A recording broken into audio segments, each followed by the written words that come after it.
సురభి ఆద్యని కలవడానికి వెళ్తుంది. ఆద్య శివపై సురభికి లేనిపోని అబద్ధాలన్నీ చెప్తుంది. ఇంతలో అక్కడికి సువీక్ష వస్తుంది. ఆద్య సువీక్ష మీద కూడా లేనిపోని మాటలన్నీ చెప్తుంది. సురభి ఆద్యని వెళ్ళిపోమ్మన్న తర్వాత సువీక్ష సురభిని తక్కువ చేసి మాట్లాడుతూ ఉంటుంది. సువీక్ష మాట్లాడుతున్నంతసేపు సురభి వైపు చాలా జాగ్రత్తగా చూసింది. అయితే సురభి నిలకడతో కూడిన ఎక్స్ప్రెషన్ చూసిన సువీక్ష ఆశ్చర్యపోయింది. హైదరాబాద్ నుంచి వచ్చిన ఒక మిడిల్ క్లాస్ అమ్మాయి ఇలాంటి హై టెంపర్మెంట్తో ఇంత బ్యూటిఫుల్గా ఉంటుందని సువీక్ష అస్సలు ఎక్స్పెక్ట్ చేయలేదు. పర్లేదు, ఈ అమ్మాయి శివకి సరితూగే అమ్మాయిలానే ఉంది. కానీ ఏం చేయగలం, తనొక లో క్లాస్ పల్లెటూరు అమ్మాయి అన్న నిజాన్ని మార్చలేం కదా. స్టేటస్ విషయంలో తను శివకి ఏమాత్రం సరితూగదు. అందంగా ఉన్నప్పటికీ, కొన్ని ఎబిలిటీస్ ఉన్నప్పటికీ తను హైదరాబాద్లో ఓ చిన్న ఆర్నమెంట్ గ్రూప్ని మాత్రమే నడుపుతుంది.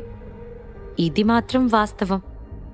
ఆర్డినరీ పీపుల్ దృష్టిలో ఆమె ఇప్పటికీ social elite and high class person. కానీ ది గ్రేట్ నాయక్ ఫ్యామిలీకి చెందిన సువీక్ష నాయక్ అయిన నాతో పోలిస్తే ఆమె ఒక నీటి చుక్క లాంటిది అని అనుకుంది సువీక్ష. ఆమె ఒక గ్రేట్ డాటర్. ఆమె తనకంటే వేరే వాళ్ళు గొప్ప అని పొరపాటును కూడా అనుకోదు. ఎవ్వర్ని పట్టించుకోదు. తనే ఒక యువరాణిలా ఫీల్ అవుతుంది. What do you say? నువ్వన్నది శివ పురుషోత్తం గురించేనా? ఆ శివ పురుషోత్తం ఎవరో నాకు తెలియదు. నా హస్బెండ్ పేరు శివశంకర్ వరప్రసాద్. అయినా నువ్వు నా ముందు ఎందుకు ఇలా మాట్లాడుతున్నావు? నేనెందుకు నా హస్బెండ్ని విడిచిపెట్టాలో నాకైతే అర్థం కావట్లేదు అని చాలా సీరియస్గా కళ్ళ నిండుగా కోపంతో అన్నది సురభి. సువీక్ష కాండిసెండింగ్ యాటిట్యూడ్ సురభికి చాలా కోపాన్ని తెప్పించింది. అది ఆమెను చాలా ఇబ్బందికి గురిచేసింది.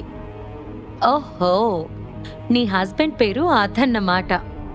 అయినా ఆ పేరు చెప్పడానికి నీకసలు సిగ్గుందా? నీకేం అర్హతుందని ది గ్రేట్ శివ నా హస్బెండ్ అని చెప్పుకుంటున్నా అని కోపంగా అన్నది సువీక్ష. సురభి లేచి నిలబడి సీరియస్గా సువీక్ష వైపు చూసింది. ఆమె బాడీ కోపంతో ఊగిపోతూ ఉంది.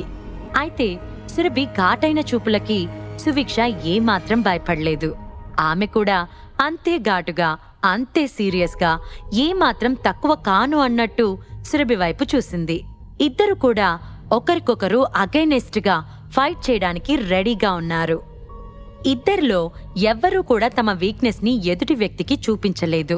చూపించాలని అనుకోవడం లేదు కూడా. ఇద్దరి మధ్య పోటీ మొదలైంది. ముందు నీ గురించి నువ్వు అటెన్షన్ తీసుకుంటే బావుంటుంది. శివ నా హస్బెండ్. నా హస్బెండ్ని నీ మనిషిని మాట్లాడడానికి సిగ్గుగా అనిపించడం లేదా అని డీప్ వాయిస్తో అన్నది సురభి. ఆ మాటతో సువీక్ష కళ్ళు కోపంతో ఎరుపెక్కాయి. అసలు నువ్వు శివ పురుషోత్తంని పెళ్లి చేసుకోవడం కరెక్ట్ అనుకుంటున్నావా? శివకి నాకు 10 years బ్యాక్ ఎంగేజ్మెంట్ అయింది. శివ బాంబే విడిచిపెట్టి వెళ్ళకపోతే ఇన్ని రోజులు నేను అతను విడిపోయి ఉండేవాళ్ళం కాదు. మా ఇద్దరికి పెళ్లి కూడా అయ్యేది. మధ్యలో నీ ఓవర్ యాక్షన్ ఏంటి అని అన్నది సువీక్ష. వాట్? అతనికి నీకు ఆల్రెడీ ఎంగేజ్మెంట్ అయిందా అని షాక్ అవుతూ అన్నది సురభి. శివకి ఇలాంటి ఒక పాస్ట్ ఉంటుందని సురభి ఎక్స్పెక్ట్ చేయలేదు. సువీక్ష వెక్కిరిస్తున్నట్టుగా, ఓహ్, నీకు తెలియదా? శివ నేను చిన్ననాటి ఫ్రెండ్స్.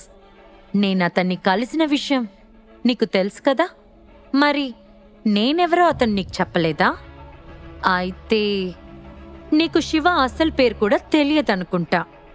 నువ్వు అతని వైఫ్, కానీ నీకు అతని అసలు పేరు కూడా తెలియదు. పాపం అని హేళనగా నవ్వుతూ అన్నది సువీక్ష. ఆమె ముఖంలో విజయ గర్వం తొణికిసలాడుతోంది. సురభి ఇంకా షాక్లోనే ఉంది. బట్ సువీక్ష కళ్ళు మాత్రం ప్లేఫుల్ లుక్స్తో సురభినే చూస్తూ ఉన్నాయి. ఏంటమ్మా సైలెంట్ అయిపోయా?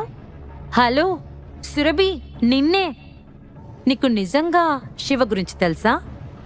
శివ యొక్క హిస్టరీ గురించి తెలుసా? అతని ఫ్యామిలీ బ్యాక్గ్రౌండ్ ఏంటో తెలుసా? అతనెంత పవర్ఫుల్ పర్సనో తెలుసా? నీకివేవీ తెలియదంటే శివ నీ మనిషి ఎలా అవుతాడు? హా? చిన్నప్పుడు శివకేమిష్టమో నాకు తెలుసు. అతనికి యాంటిక్ పీసెస్ అన్నా, మన సంస్కృతి సాంప్రదాయాలన్నా చాలా ఇష్టం. నేను అతనితో కలిసి ఎన్నో పెయింటింగ్స్ వేశాను. అతనికి బ్లాక్ టీ తాగడం అంటే చాలా చాలా ఇష్టం. అండ్ డ్రింక్ చేయడం అతనికి అస్సలు నచ్చదని కూడా నాకు బాగా తెలుసు అని అన్నది. ఆ మాటలు విన్న తర్వాత సురభి యొక్క ఎక్స్ప్రెషన్ మరింత మౌనంగా మారిపోయింది. ఆమె మనసు అన్కంఫర్టబుల్గా ఫీల్ అయింది. నిల్చున్న చోటే స్తబ్దుగా షాక్లో అలా నిల్చుండిపోయింది. సువీక్ష మాటలు ఆమె మనసులో గుచ్చుకుంటున్నట్లుగా అనిపించింది. ఆమెకి ఆ మాటలకి చాలా బాధగా అనిపించింది. శివ లైఫ్ గురించి, అతని ఇష్టాయిష్టాల గురించి తనకంటే సువీక్షకి ఎక్కువగా ఎలా తెలిసాయో అర్థం కాక, ఆ మాటలని ఎలా తీసుకోవాలో తెలియక సురభికి చాలా కష్టంగా అనిపిస్తుంది. అసలు ఇన్ని రోజుల నుంచి నేను శివతో ఉంటున్నాను.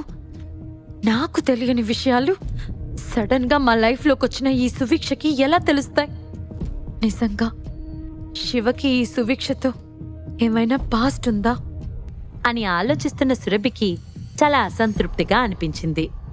ఏంటి సురభి, నేనన్నది కరెక్టేగా? కరెక్టా కాదా? నాకు నిన్ను చూస్తుంటే చాలా జాలిగా ఉంది తెలుసా. కానీ నీకొకటి చెప్పనా? ది గ్రేట్ శివ లాంటి వ్యక్తిని కలవటం నీ లైఫ్లో నువ్వు చేసుకున్న ఒక గొప్ప అదృష్టం.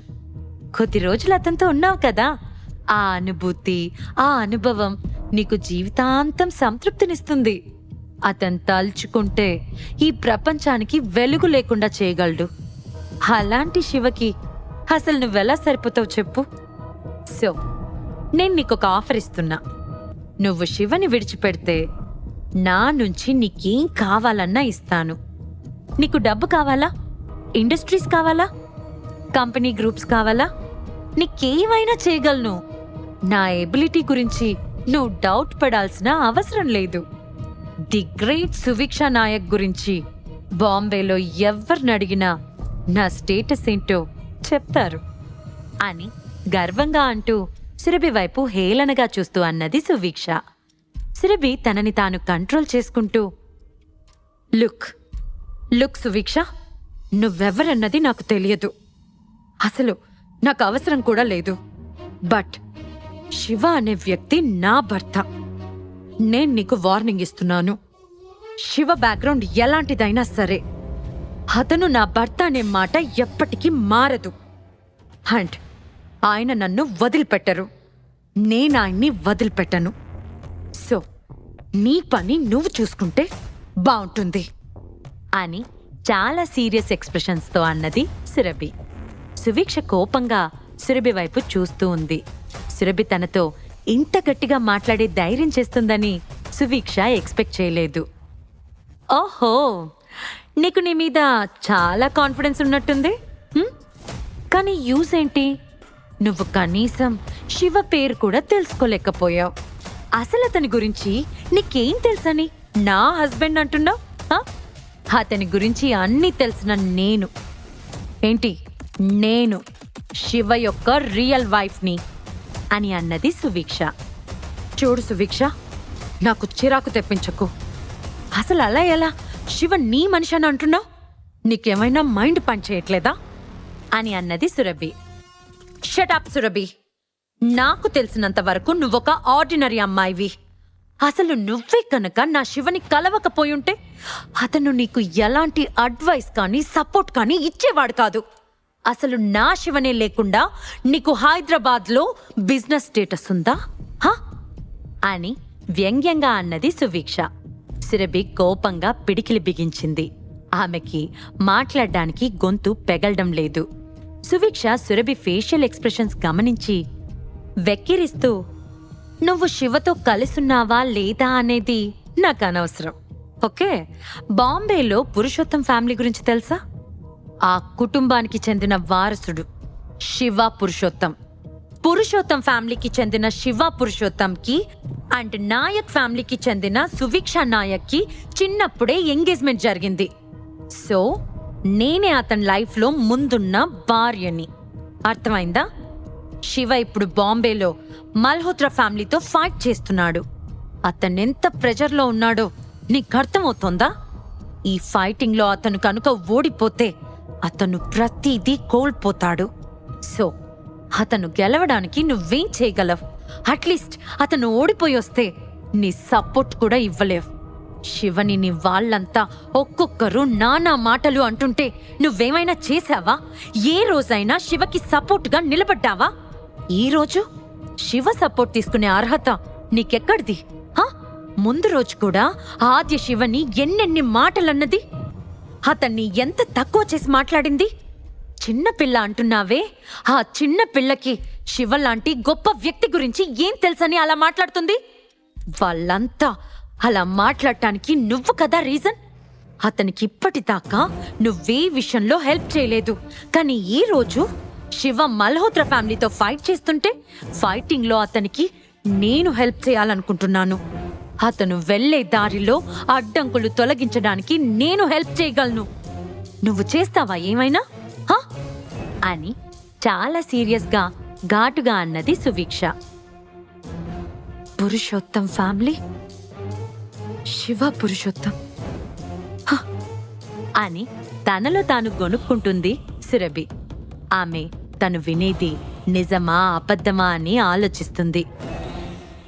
అయితే నేను ఊహించిన దాని ప్రకారమే శివ బాంబేలోనే పుట్టాడు. అతని పవర్, అతని స్టేటస్ నా పరిమితిని మించిపోయాయి. ప్రెజెంట్ శివ గ్రేట్ ప్రెషర్లో ఉన్నాడా? మరో పెద్ద ఫ్యామిలీతో ఫైటింగ్లో ఉన్నాడా అని అనుకుంది సురభి. శివ యొక్క ప్రెజర్ గురించి ఆలోచిస్తూ సురభి ఫస్ట్ టైం రియాక్ట్ అవుతుంది. శివ నిజంగా చాలా ప్రెజర్లో ఉన్నాడా? అతని కోసం నేనేం చెయ్యాలి? ఏం చేయలేనా? ఎందుకు చేయలేను?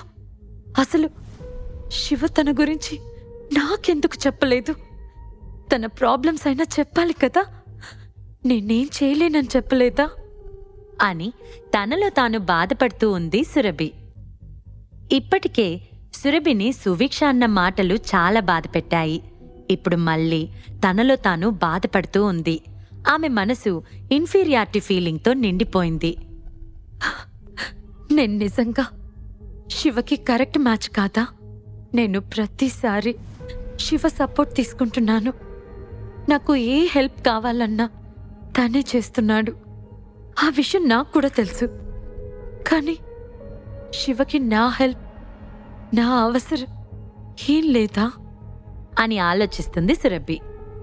లుక్ సురభి, శివ పురుషోత్తం కోసం కాకపోతే నేనసలు నీతో ఇంతసేపు మాట్లాడను. అసలు నేను మాట్లాడడానికి నువ్వు పనికిరావు. నీకు ఆ అర్హత కూడా లేదు. ఇక నీ విషయానికొస్తే నువ్వు నీ మనసులో దీని గురించి ఒకసారి ఆలోచిస్తే బావుంటుంది అని హేళనగా అంటూ సురభిని తిట్టబోయింది సువీక్ష. ఇంతలో షటప్ అని ఒక డీప్ వాయిస్ ఆమె మాటలకు బ్రేక్ వేస్తూ వచ్చింది. ఆ వాయిస్ విన్న వెంటనే ఒళ్ళంతా భయంతో వణికిపోయి చెమటలు పట్టేస్తున్నాయి సువీక్షకి. ఆ వాయిస్ ఎవరితో సువీక్షకి వెంటనే అర్థమైంది.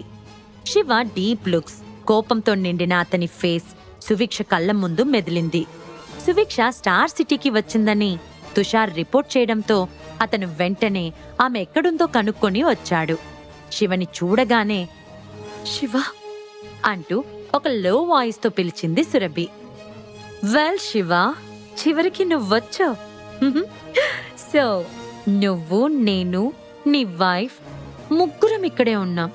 సో ముగ్గురం ప్రతి విషయాన్ని ఫేస్ టు ఫేస్ క్లియర్ చేసుకుందాం అని నెమ్మదిగా అన్నది సువీక్ష. నువ్వు మాట్లాడడం ఆపకపోతే నేనేం చేస్తానో చూస్తావు అని అంటూ కోపంగా సువీక్ష వైపు చూశాడు శివ. అతని కళ్ళు, అందులోని కోపం చూశాక సువీక్ష సైలెంట్ అయిపోయింది.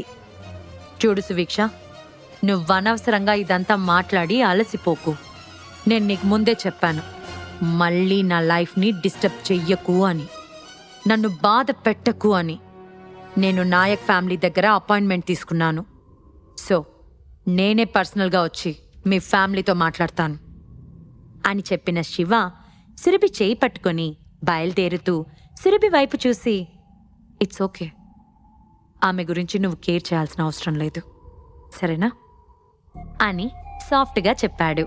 ఆ మాటతో సురభికి అప్పటి వరకు ఉన్న ప్రశ్నలన్నీ మటుమాయమైపోయాయి. సురభి మనసు ప్రశాంతంగా మారిపోయింది. వెంటనే ఓకే శివ అని తల ఊపింది. సురభి శివ గతం గురించి ఇప్పటికైనా తెలుసుకుంటుందా? సువిక్ష సురభినన్న ప్రతి మాట నిజమైనప్పుడు ఇప్పటికైనా సురభి రియలైజ్ అవుతుందా? శివపై తన ప్రేమని చూపిస్తుందా? మల్హోత్రా ఫ్యామిలీని ఎదుర్కోబోతున్న శివకి సువిక్ష వల్ల ఏమైనా ఇబ్బంది కలుగుతుందా? ఈ ప్రశ్నలకు సమాధానాలు తెలుసుకోవాలంటే నెక్స్ట్ ఎపిసోడ్ వినాల్సిందే. క్రింద ఇచ్చిన లింక్ ని క్లిక్ చేసి పాకెట్ ఎఫ్ఎం యాప్ ని ఇన్స్టాల్ చేసుకోండి. Stay tune to pocket FM.